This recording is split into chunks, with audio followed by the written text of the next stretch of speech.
Bonjour à tous et bienvenue à cette petite vidéo pour vous montrer comment fonctionne l'interface administrateur de WordPress.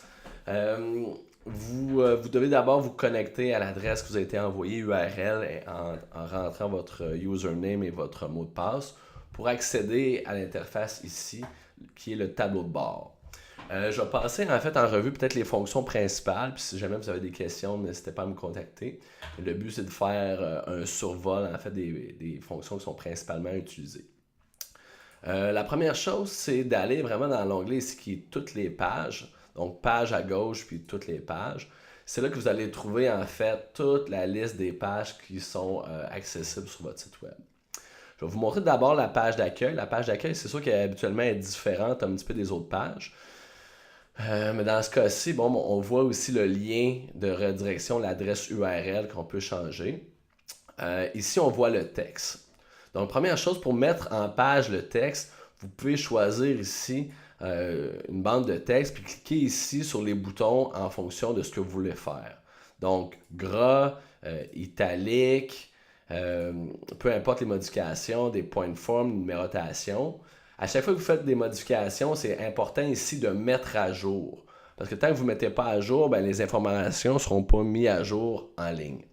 Par contre, si on le fait directement, exemple 25 ans, je mets 100 gras, je fais mettre à jour. Ici, ça télécharge. Bon, vous pouvez voir que ça va être tout de suite modifié là, en temps réel. Donc, vous voyez ici le 25 ans qui est en gras. Donc, au niveau des principales fonctions, c'est sûr, les gras italiques, la mise en page. Vous pouvez aussi ajouter des hyperliens, des liens vers d'autres pages ou des liens en fonction des mots-clés.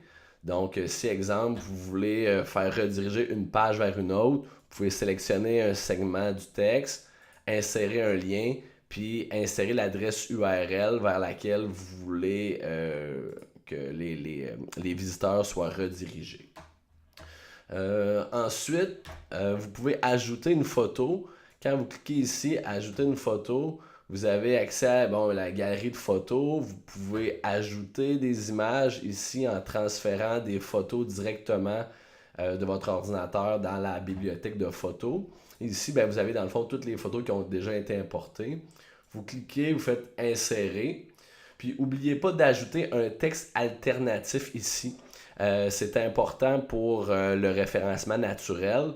Donc, vous pouvez ajouter un texte qui dit, exemple, je ne sais pas, porte et fenêtre ou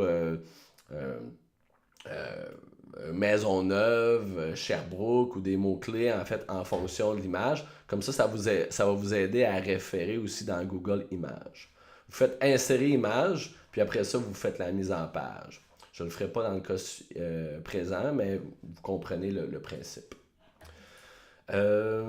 Ensuite de ça, c'est sûr que dans le cas du client ici, il y a plusieurs aussi modèles, il y a plusieurs plugins qui ont été ajoutés spécifiquement pour ce site-là. Ce n'est pas toujours le cas. Je vous montre un autre exemple de page.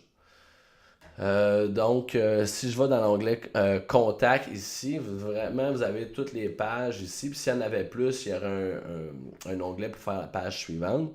Puis quand je fais modifier ici, vous voyez que je peux modifier l'adresse ici pour pour ajouter des mots-clés par exemple. Donc, dans le cas que si vous faites un blog ou d'autres éléments, ou si la page, vous voulez rajouter des mots-clés, faites ici modifier, puis vous changez seulement la dernière section pour ajouter des mots-clés, pour aider à votre référencement naturel. Ensuite de ça, comme je vous ai montré, vous pouvez changer des choses, changer la police, la couleur, puis vous assurer aussi que les titres 2 ou les titres 3, c'est des éléments importants pour le référencement naturel. Dans le meilleur des mondes, que vous intégrez certains mots-clés à l'intérieur de. Donc, ceci termine la petite vidéo pour le survol d'une utilisation de l'interface administrateur de WordPress. Si vous avez des questions, n'hésitez pas à me contacter. Merci.